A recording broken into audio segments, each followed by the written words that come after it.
बाबा बुल्ले शाह रहमतुल्लाह अलैह मशहूर सूफी बुजुर्ग हैं जिन्होंने ज़्यादा तकवा, कश्फ करामात और सुफियाना शायरी की वजह से काफ़ी शोहरत पाई है।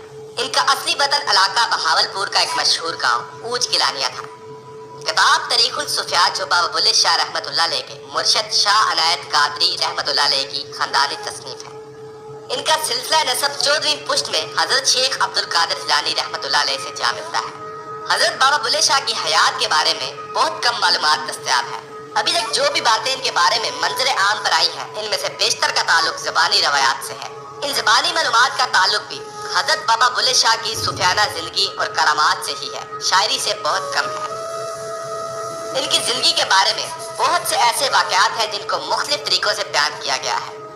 ये मालूमात जैसी कैसी भी है, इनसे हजरत बाबा बुल्ले शाह की शख्सियत का एक नक्श कायम किया जा सकता है। हजरत बाबा बुल्ले शाह की जीवन कहानी में तसलसल नहीं है। इसकी कमी को तफसीलात और कहीं कहीं इनकी शायरी के हवाले से पूरा किया जा सकता है। पुराने तज़किरों में खजीना अल-सफिया नाफिल सालिकीन में हजरत बाबा बुल्ले शाह के बारे में चंद एक मालूमात है, लेकिन इनमें भी तजाद है। हजरत बाबा बुल्ले शाह के वालिद का नाम सखी शाह मोहम्मद दरवेश था। आप एक दरवेश सिर्फ मुमताज आलिम दीन थे और इबादत इलाही में मसरूफ रहते थे। वो मस्जिद की इमामत करते थे और बच्चों को तालीम देते थे। इन्हें अरबी, फारसी और मजहबी अलूम पर अबूर हासिल था। आपने इस्लाम की सरबलंदी के लिए खानदानी रवायात को कायम रखा। हजरत बाबा बुल्ले शाह रहमतुल्लाह अलैह की पैदाइश 1680 ईस्वी बामुताबिक 1091 हिजरी में हुई। हजरत बाबा बुल्ले शाह के अजदाद 4वीं सदी में हल्ब से हिजरत करके ऊंच गिलानिया में आबाद हो गए थे। ऊंच गिलानिया बहावलपुर की तहसील शजाआबाद की सब तहसील जलालपुर पीरवाला में वाक़या है, जो आज भी इतना ही पसमानदा है जितना कि पहले था। रवायत है कि मौजू पांडु के का एक बड़ा जमींदार पांडु खान, जिसकी बेटी मलकाबाल में ब्याही हुई थी, वो मलकाबाल में हजरत बाबा बुल्ले शाह के वालिद सैयद सखी से मिला। इनकी परहेजगारी और मुअज़्ज़िज़ शख्सियत से मुतासिर होकर इनसे दरख्वास्त की कि वो मौजू पांडु के मस्जिद के इमाम बन जाए, क्योंकि वहाँ कोई भी सैयद मौजूद नहीं। पांडु खान की इस फरमाइश पर हजरत बाबा बुल्ले शाह के वालिद पांडु के में खानदान के साथ मुंतकिल हो गए। कुछ लोगों का ख्याल है कि हजरत बाबा बुल्ले शाह की पैदाइश ऊंच गिलानिया में हुई थी, जबकि दूसरे ये इसरार करते हैं कि हजरत बाबा बुल्ले शाह की पैदाइश पांडु के में हुई थी। ये बात ज्यादा करीने क्यास मालूम होती है, क्योंकि हजरत बाबा बुल्ले शाह के मुर्शिद हजरत शाह अनायत ने एक किताब नाफिल सालिकीन मरतब की थी, जिसमें हजरत बाबा बुल्ले शाह के बारे में कदरे तफसीली नोट है, जिसके मुताबिक हजरत बाबा बुल्ले शाह की पैदाइश ऊंच गिलानिया में हुई थी। हजरत अनायत शाह से हजरत बाबा बुल्ले शाह का ताल्लुक बहुत करीबी था, इसलिए इनके वर्शन को कबूल करने में कोई शक नहीं होना चाहिए। हजरत बाबा बुल्ले शाह का हकीकी नाम सैयद अब्दुल्ला शाह था, लेकिन उर्फ आम में वो बाबा बुल्ले शाह के नाम से जाने और पहचाने जाते हैं। पंजाबी कल्चर में असल नामों से उर्फ बनाना एक आम सी बात है। बाबा बुल्ले शाह ने ये नाम अपने लिए खुद तजवीज़ किया था या इनके जानने वालों ने ये नाम रखा था, इसके बारे में कुछ कहा नहीं जा सकता। दोस्तों, अगर हजरत बाबा बुल्ले शाह ने अपनी शायरी में इसे एक तखल्लुस के तौर पर इस्तेमाल किया, इसकी एक और सुफियाना तावील भी की जा सकती है। बुल्ला से मुराद भूला हुआ, यानी वो अपनी जात को भूल चुका है। बुल्ले शाह का नाम इतना मशहूर हुआ कि लोग इनके असल नाम सैयद अब्दुल्ला शाह को भूल गए हैं।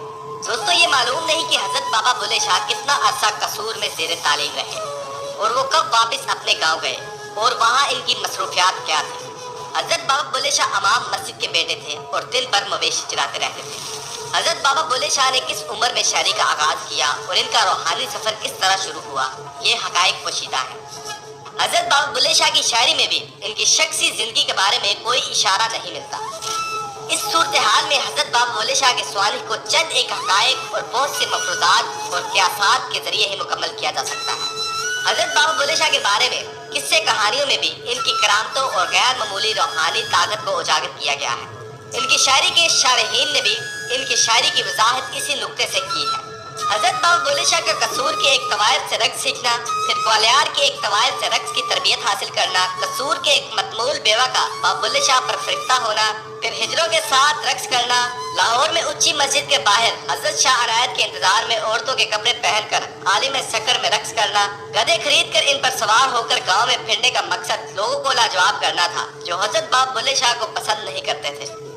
वो इमाम मस्जिद के बेटे थे और इनसे बेहतर रवैये की तवक्को की जाती थी। حضرت بابا بلے شاہ اپنے گاؤں کے لوگوں کے لیے اولڈ مین آؤٹ تھے۔ حضرت بابا بلے شاہ کے واقعہ نگاری اس کی زندگی کے ہر پہلو کو معجزہ یا کرامت ثابت کرنے کے لیے اسے انسانی خصائص سے محروم کر دیتے تھے۔ حضرت بابا بلے شاہ کی حیات کے بارے میں بہت قلیل مواد کے باوجود ان کے بعض رجحانات کی نشاندہی کی جا سکتی ہے۔ حضرت بابا بلے شاہ ایک عوام مسجد کے واحد نرینہ اولاد تھے، اس لیے اپنے باپ کی گدی سنبھالنی کوئی مشکل نہیں تھی، لیکن وہ کسی اور راہ کے مسافر تھے۔ پانڈو کے آج بھی ایک چھوٹا سا قصبہ ہے۔ گاؤں کے درمیان ایک چھوٹی سی نیم پختہ گلی ہے جس کے ارد گرد کچے مکان ہیں۔ چند ایک دکانوں کے علاوہ وہاں کوئی کاروبار نہیں ہے۔ آج کے پانڈو کے اور حضرت بابا بلے شاہ کے پانڈو کے میں کوئی فرق نہیں ہے۔ حضرت بابا بلے شاہ کے والد نے انہیں چرواہا بنایا تھا، لیکن حضرت بابا بلے شاہ کو یہ پیشہ منظور نہیں تھا۔ حضرت بابا بلے شاہ کی اپنے والد کے خلاف یہ بغاوت تھی، کیونکہ وہ مسجد کا امام نہیں بننا چاہتے تھے۔ بابا بلے شاہ مذہب کو اپنے وجدانی تجربے کے ذریعے دریافت کرنا چاہتے تھے، چنانچہ وہ ایک مرشد کی تلاش میں قصور چلے گئے۔ اس زمانے میں قصور کا حاکم ایک پٹھان نواب تھا، جس کی بدعمالیوں کی وجہ سے قصور ایک بے برکت شہر تھا۔ جہاں بدنامی تھی وہاں حضرت بابا بلے شاہ کس کام میں مصروف رہے، اس کے بارے میں ان کے سوانح خیال خاموش ہیں۔ بابا بلے شاہ کا بچپن گاؤں میں مویشی چراتے گزرا۔ والد امام مسجد تھے اور امام مسجد کی حیثیت اس عہد میں گاؤں کے دوسرے ہنرمند موچی، نائی اور جلاحوں کے برابر ہی تھی۔ یہی وجہ ہے کہ بابا بلے شاہ کا معاشرے کے پسے ہوئے طبقات کے حوالے سے نہ صرف گہرا مشاہدہ تھا، بلکہ آپ خود ان حالات سے گزرے ہوئے تھے۔ اسی مشاہدے اور تجربے نے آگے چل کر بے باک شاعرانہ اسلوب کی بنیاد رکھی۔ دوستو، اگر اس عہد کا جائزہ لیا جائے تو 17ویں اور 18ویں صدی برصغیر کا پرآشوب عہد تھا۔ اس عہد نے نادر شاہ اور احمد شاہ ابدالی کی تباہ کاریاں دیکھی، دلی کو اجڑتے ہوئے دیکھا، لاکھوں انسان اس قتل و غارت کی بینچ چڑھ گئے، اور دوسری جانب یہ اورنگزیب عالمگیر کی مذہبی جنونیت کا عہد تھا، جس میں بادشاہت کے جبر کو ملائیت میں ڈبو کر لوگوں پر مسلط کرنے کی کوشش کی جا رہی تھی۔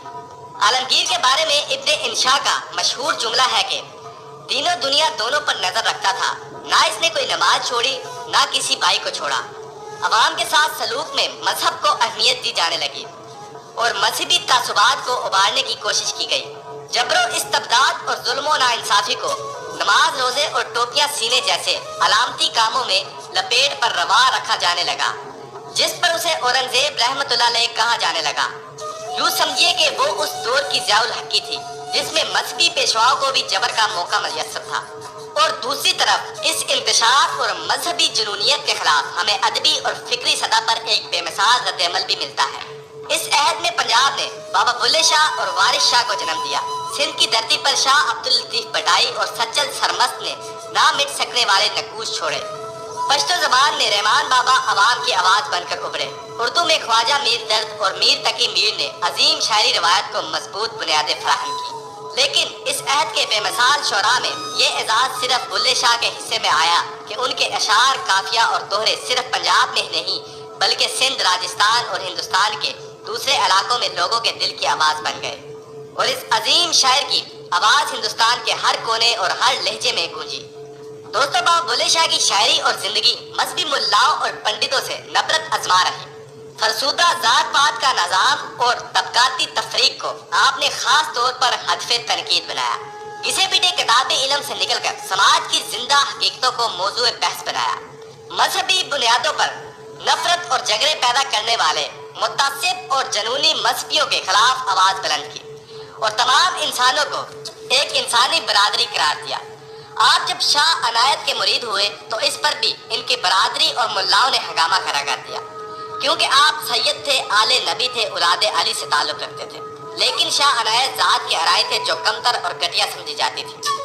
یہ بات ان کی برادری اور مذہبی ٹھیکیداروں کے لیے ناقابل قبول تھی کہ ایک اعلیٰ خاندان اور قابل فخر نسبت کا حامل شخص کسی نچلی ذات کے فرد کی شاگردی کرے، لیکن آپ نے اپنے سید ہونے کو ٹھکرا دیا اور سب کی مخالفت مول لے کر شاہ عنایت کو مرشد مان لیا، اور اس نسلی تفاخر سے نکل کر اپنی تشکیل نو کی اور ایک نئے انسان کے روپ میں سامنے آئے جو ماضی کے تمام تعصبات سے پاک ہو چکا تھا۔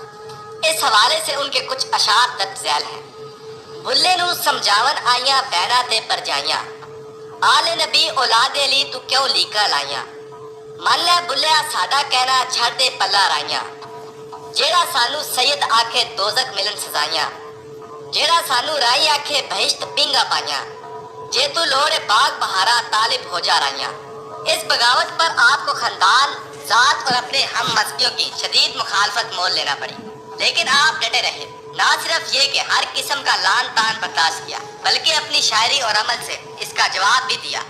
इसी दौर में जब आप नस्ली तफाखर को खाक में मिलाने की पादाश में ज़ेरे अताब थे, आपने गधे पाल लिए, जो इस अहद में सबसे निचले तबके का काम था और कोई बाइज्जत शख्स ये काम नहीं कर सकता था।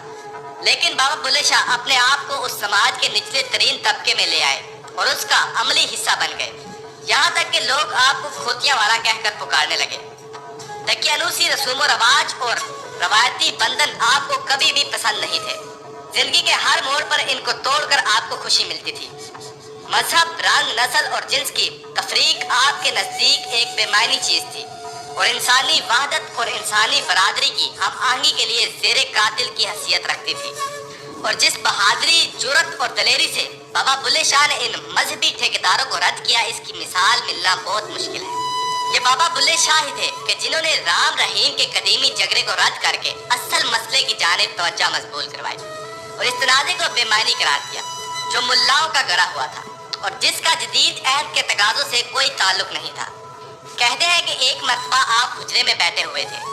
रमजान का महीना था। आपके कुछ मुरीद हुजरे के बाहर बैठे गाजरे खा रहे थे। करीब से चंद रोजेदार मुसलमान गुजरे तो इन्होंने रमजान में इस तरह रोजा खोरी करने पर शदीद गुस्सा आया। बोले, शर्म नहीं आती रमजान में चढ़ रहे हो?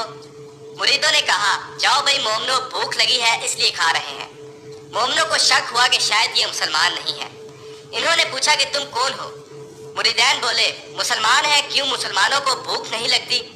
ये सुनना था कि मोमिनीन जो घोड़े पर सवार थे नीचे उतरे और मुरीदों की खूब पिटाई की और हुजरे में जाकर बाप बुल्ले शाह से पूछने लगे, अरे तुम कौन हो? आपने हाथ के इशारे से इन्हें जाने का कहा। इन्होंने दोबारा पूछा कि तुम कौन हो? आपने फिर जाने का इशारा किया। वो आपको दीवाना समझकर चले गए। थोड़ी देर बाद मुरीदैन हुजरे में दाखिल हुए और बाबा बुल्ले शाह से शिकायत की कि इन्होंने हमें मारा है। आपने कहा, तुम लोगों ने जरूर कोई कसूर किया होगा। मुरीदैन बोले, नहीं हजूर, हमने कुछ नहीं किया। बाबा बुल्ले शाह ने कहा, इन्होंने तुमसे क्या पूछा था? मुरीदैन ने बताया कि इन्होंने पूछा था कि तुम कौन हो, तो हमने कहा हम मुसलमान हैं। बाबा बुल्ले शाह ने कहा कि तुम लोग कुछ बने हो तो मार खाई है ना? हम कुछ नहीं बने, हमें इसीलिए किसी ने कुछ नहीं कहा। बाबा बुल्ले शाह अपने अहद के समाजी और मजहबी जबर के खिलाफ एक इंतहाई तवारा आवाज थे और अपने अहद के तकाजों से हम आहंग होकर जद्दोजहद करते रहे। आपके आला इंसानी इक़्तिदार और फिक्र अमल के बायस हिंदू, मुसलमान, सिख और मुख्तलिफ अकीदों से ताल्लुक रखने वाले लोग उनसे यकसा मोहब्बत रखते थे। बाबा बुल्ले शाह की मौत के वक्त उनके इंकलाबी फिक्र अमल के बायस मुल्लाओं ने इन्हें बरादरी के कब्रिस्तान में दफन करने की इजाजत नहीं दी थी। उन पर कुफर का फतवा लगाकर उनका जनाजा पढ़ने से इनकार कर दिया था। वैसे ही बाबा बुल्ले शाह को इन मदारियों के इन बेहुदा रसूमात की जरूरत भी कहाँ थी? वो तो आज भी अपने करोड़ों अकीदतमंदों और मदाहों के दिलों में जिंदा है। वो तो खुद कहते थे, बुल्ले शाह असम मरना नहीं, गोर प्यार कोई और। तो दोस्तों, ये थी आज की हमारी वीडियो। अगर आपको हमारी वीडियो पसंद आए तो प्लीज हमारी वीडियो को लाइक, शेयर और कमेंट करना मत भूलिएगा। तो मिलते हैं नेक्स्ट वीडियो में। तो तब तक के लिए दीजिए इजाजत। अल्लाह हाफिज।